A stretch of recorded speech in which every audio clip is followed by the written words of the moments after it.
Hi, everyone. Thanks for joining me today. Jenna doesn't even know I'm doing this. But this is our last episode of our first season of the Social Dialogue podcast, and it's our last episode of 2025. So I just wanted to give a thank you to all of our listeners and to Jenna. I want to say thank you for having this idea. It has been a really fun bonding experience. We both have crazy schedules that we have had to navigate around and get our guests scheduled, and just making sure we've got all of our tools and the Wi-Fi. And those of you who have been guests know that sometimes we have some Wi-Fi issues or we have a dog in the background. So I just want to say thank you. This last episode of the year is not at all about social media. Our guest today is one of my first friends from college, Pam Lookatch. We started this whole show. Our first episode was Jenna and I talking about how to find your friends in college, how sometimes freshman year does not go as smoothly as you think it's going to go, and sometimes it can take till sophomore year or even junior year to find your people. I found Pami day one. We moved into the dorms. You'll hear the story. We were across the hall from each other. We had a million things in common, and we were very, very close for a long time until it all fell apart. And you'll hear the story of how we recovered the friendship, we forgave each other, and 6 years of no speaking, we came back together and are very, very close again. But we both have regrets that we missed each other's weddings.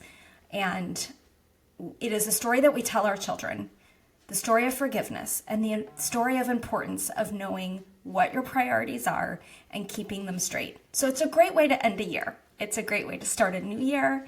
Jenna's going to graduate college this year. And with all of the advice that she's gotten from all of our guests through this entire process, this is a story that she knows well. But to hear both of us tell it, I think she got a kick out of it. I hope you can understand us. We talk very fast. And Pami's joke is my dad will never understand one word we said on here because we talk fast and we talk with a high pitch and we usually flip our hair. So enjoy the episode. Thank you for listening. And if you've enjoyed the show, I want to say thank you for sharing it with a friend, for passing it on, for putting it in your Instagram stories, for giving us a 5-star rating, for writing a review. All of that helps other people find us, and we're just going to keep going and growing. We've got a great lineup of guests coming in January. We're so excited and can't wait to share them with you. So to Jenna, thank you. I love you. To our listeners, thank you for being a part of this. And to everyone who's been supporting us and advising us, we couldn't do it without you. So have a happy holiday, happy new year. Come on in, grab some coffee, and hear the story of what it means to be a true friend. Welcome to the Social Dialogue podcast. We're a mother-daughter team, both working in the world of social media management. Join us as we share our different perspectives on life today, including trends, fashion, friendships, and career, and how social media impacts it all. Together, we bring two perspectives to one conversation. I'm Shane. And I'm Jenna. And we're excited to bring you this new episode of the Social Dialogue podcast. Hi, Nana. Hi, Mommy. How are you? Good. I actually just got done having lunch. Look who's here! Huh? I don't have my big headphones. Sorry. Jenna said, I'm on a time crunch. I have to be out at 5:05. And I said, we'll talk fast. She's like, I'm aware. It's always fun when Jenna knows the guest. Yeah, because I don't know. She stayed in your house. Yeah. She's like again, Mara's like my second mom, but she's like a third or fourth mom. Yeah. I feel so if you end up in Chicago next year, you're going to have someone to hang out with. I know. And go shopping. Pami, let's go shopping. Mm-hmm. No, you are not to go shopping with Pami. What if Pami's paying? Not like that. No. What if Pami's paying? Pami's not paying. She has 3 children. And I have one with a shopping habit that's like out of control. Right. Yeah. Exactly. Okay, so welcome to the podcast. This is going to be our final episode of our first season, and we thought it would be a nice episode to publish as people end their year and go into a new year, and they're thinking about all the things going on in their life, personally and professionally.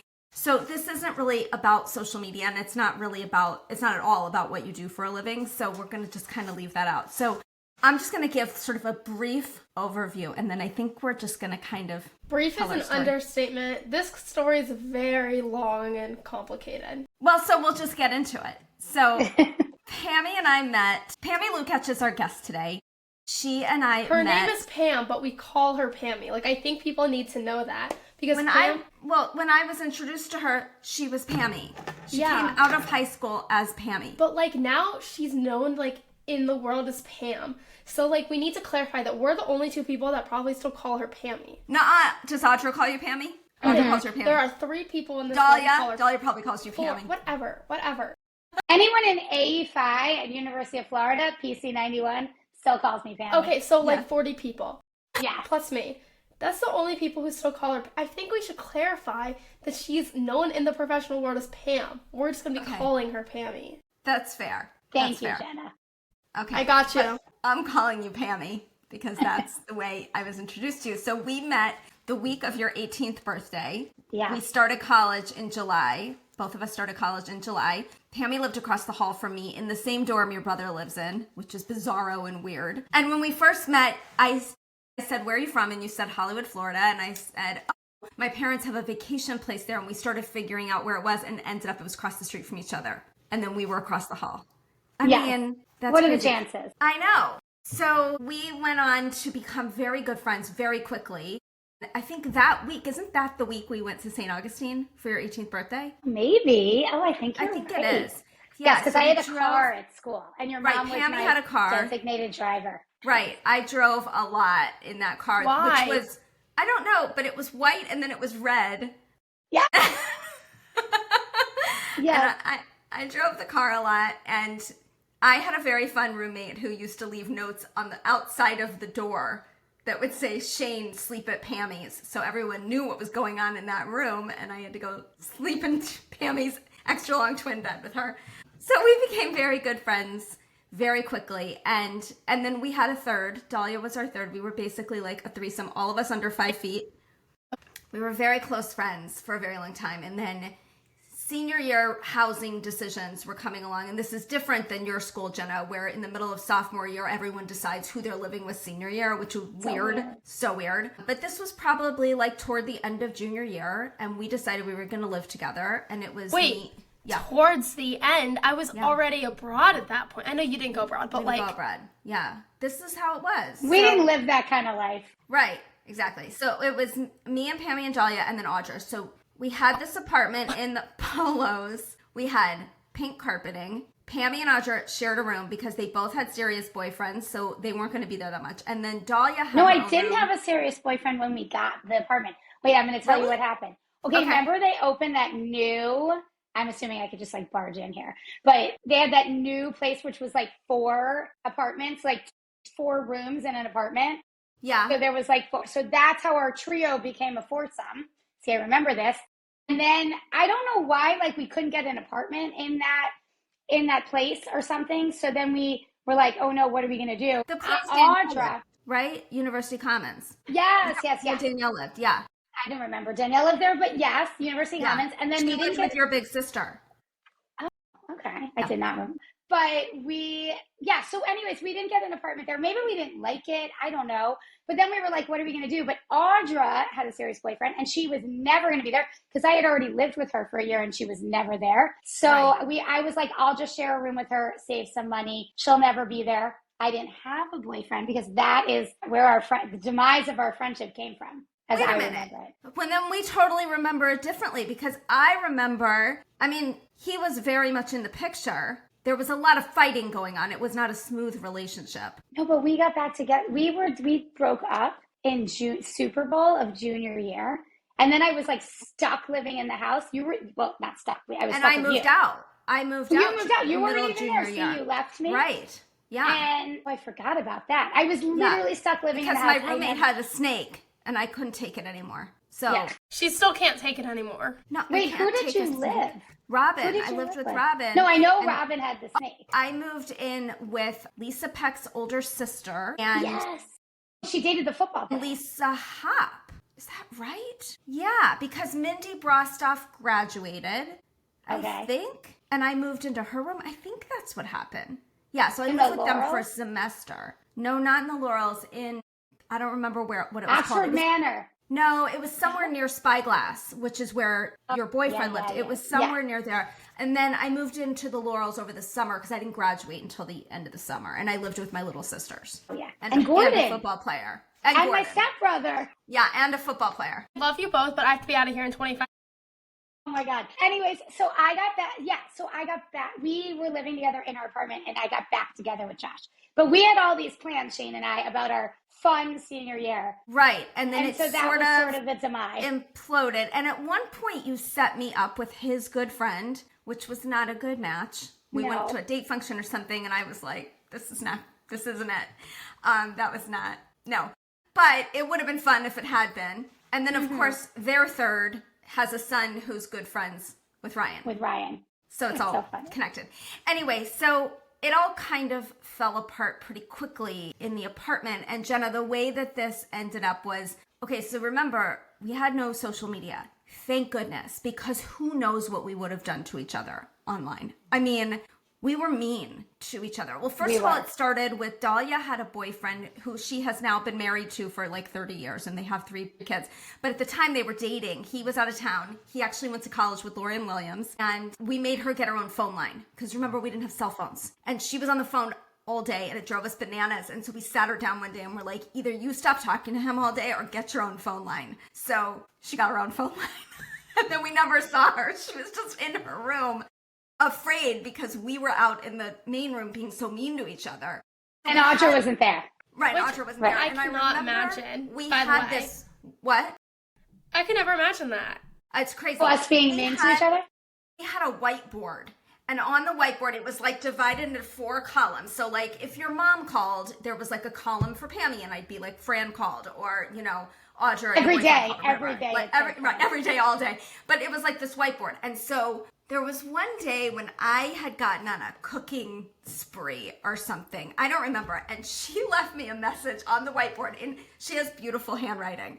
Not unlike mine. You can't read my handwriting. She has beautiful handwriting. But it was teeny tiny, and it was like, I cannot help that not everybody is having a Betty Crocker fest in the kitchen. But can you please clean this up when you, like, it was just, it was so mean. We were mean. We were so mean to each other. It was horrible. And so by the end of it, they graduated in May, the 3 of them.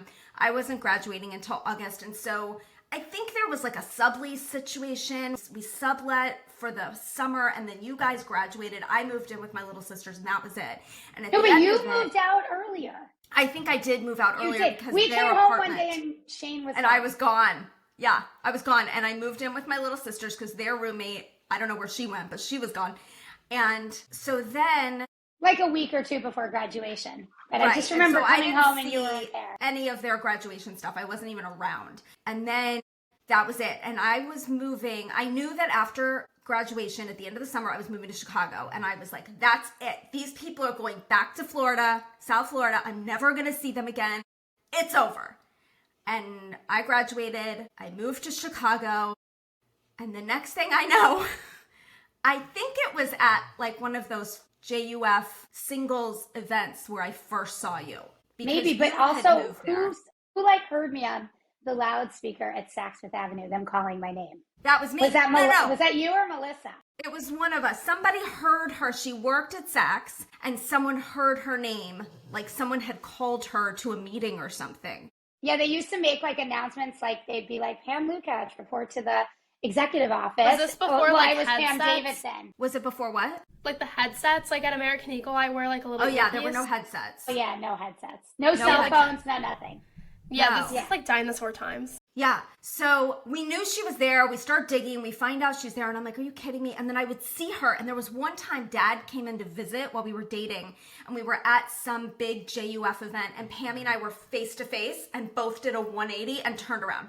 Like, said nothing. Right. I saw her at the manicure place. I mean, I saw you one time at the Sheffield Garden Walk. You were with Brian. You were on a date. And I, like, ducked behind a building. Like, She was, like, your biggest op. It was horrible. And then, okay, so time goes on. And so then the next thing that happens, so we're both living in Chicago. And then, who moved first? I moved first, right? You moved first. And so I got engaged to Dad. I moved to New York. And again, I was like, I am never going to have to see her again. It's over. So I moved to New York. I lived on let me think. I think I lived on like the southeast corner of 72nd in York. And one day I get a call from Melissa, my big sister from the sorority, who also lived in New York. And she said, sit down. I'm like, oh God, what? I immediately knew. I said, she's moving here, isn't she? She said, not only is she moving to New York, she is moving to the northwest corner of 72nd in York. Did Melissa find this out? Pami, you had sent an email out, I think, to like everyone you knew. Like, hi, I'm moving to New York and this is where right, because she lived in New York, so I probably emailed her. But like, now in the modern days, you can't do that. That's not safe anymore, Pami. But that's because I'm a dinosaur, so back then it was fine. You guys are cavewomen and dinosaurs.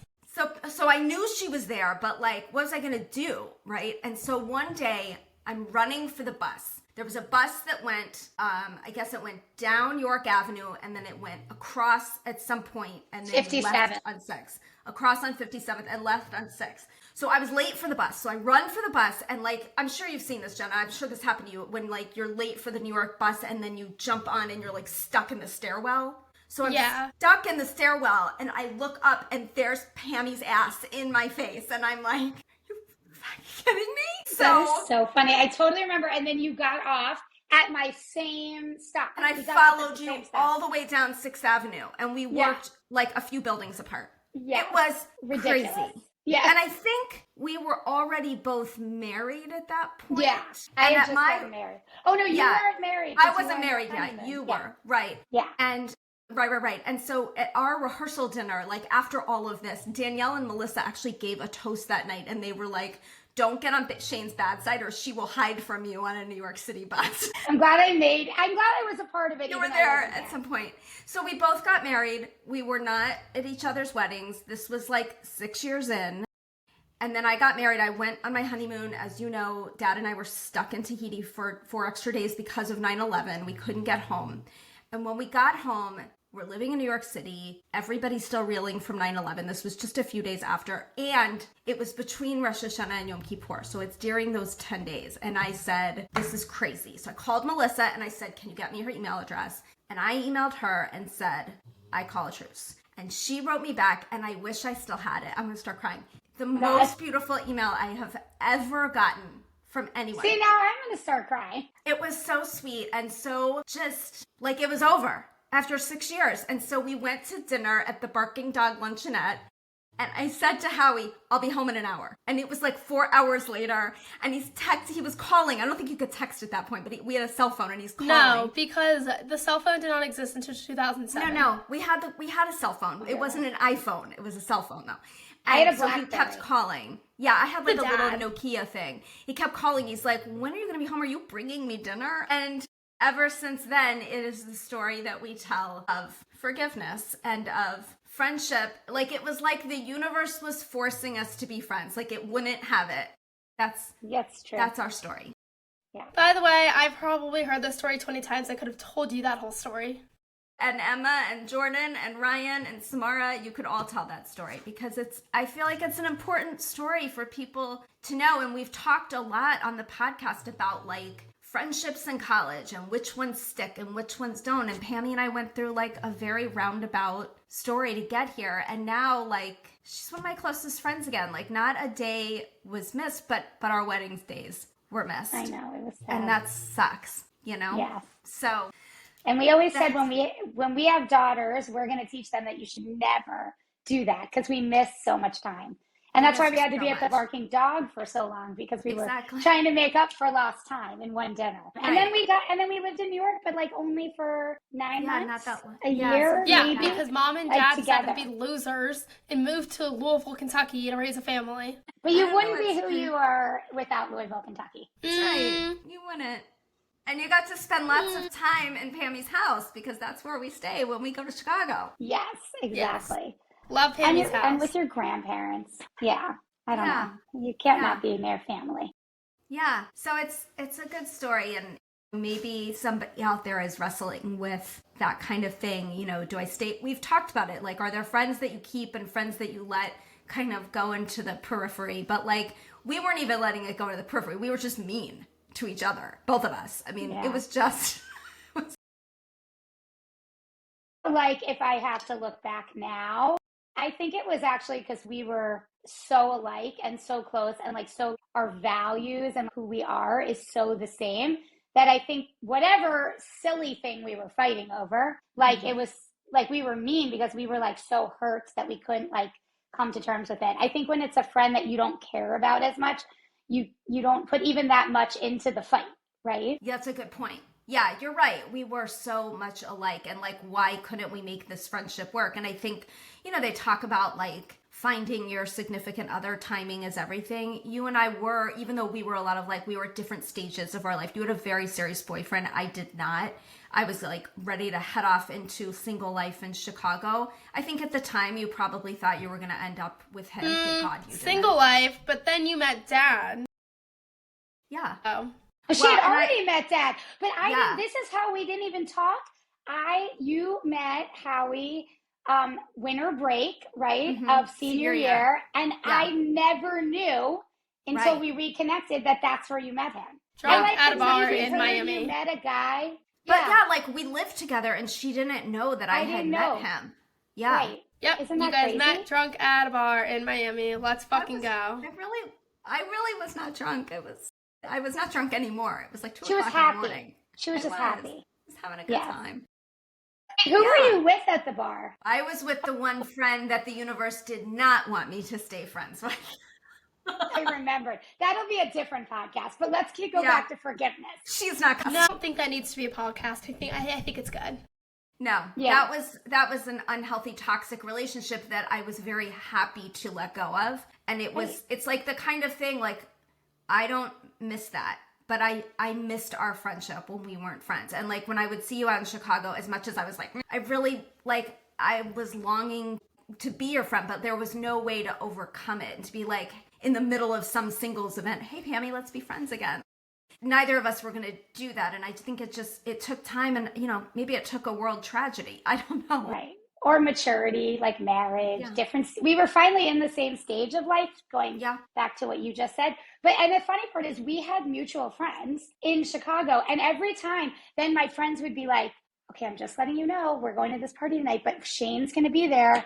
And they'd be like, can you guys just talk? And I'm like, no. Like, I was still in the mean, reeling from the unhappiness phase. Yeah. But like, I don't know, when 9/11 happened, it was just like, you just really put all of that away. And you're like, you got to change and figure out who really matters in your life. Yeah. Yeah. Yeah. So I'm so glad that now here we are. And now you with like 10 minutes to spare. Yeah. And we're going back to Gainesville together. What? I told Jordan, he's very excited. Wait. Yeah. Hello? Her son is looking at UF, so we're going to go visit Rhino in January and go to a basketball game. I'm sure we will go to a fraternity party. Yes. I hope it goes better than the Indiana trip, although you were such a sweetheart to let Samara come visit you. It was fun. We had fun. We had a great time in Boston. You had fun until about 11 p.m. Right, and we had to come. Yeah, exactly. Well, but you know what? Even though it wasn't great, it helped her know that big school versus small school, where she needed to go. So it was actually very important. We never looked at another big school again. Yeah. And that's the whole point of college visits, So, can you imagine if we had social back then? Like, I can't even imagine what we would have done to each other. Really. Like, wait, those apps like Yik Yak and like, actually, well, the T app is for boys, but like Yik Yak. I know of it, but I'm not on it. It's like an anonymous board for each school. I don't go on it. They post about people? They can. Oh, that's awful.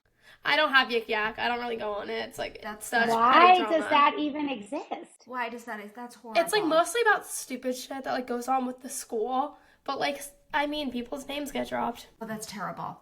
We're so lucky. All of the stupid things we did before the big fight, like all the stupid things we did, there's no evidence of any of it. Yeah, I would not want to see freshman nose bowl on social media. That would not be not good.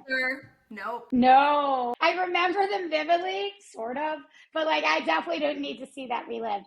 No, it's really true. You guys live in a much harder world, I think, because people can have a fleeting thought and it becomes like airing a grievance forever. I'm sure this is like, I mean, you got called to standards for that. Like, think about what people get called to standards for now, and there's evidence. It's not like one person's word against the other. Like, there's evidence that people did horrible things. Which, what you did wasn't even horrible. You got too drunk. It's not that big of a deal. It was my big sister's fault anyways. You didn't need to buy me that bottle of vodka. So, it was excessive. So, Jenna, that's our story, and I know you knew a lot of it already, but what I hope it's good for the podcast to hear.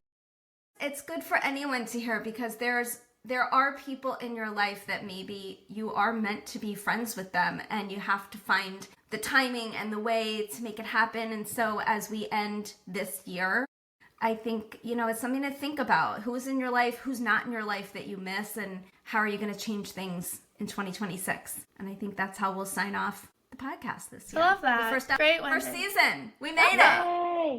Yeah. Pammy, you were a part of it. Thank you. I'm so glad. You have to flip your hair when you do it. That's how Poppy does it. I'm wearing a microphone, Mom. But that's how Poppy does it. Yes. He's my favorite Pammy impersonator. Yeah. It is funny when a man with very little hair goes, flips his and hair. flips. Yeah. It's so awesome. I love it. Yeah.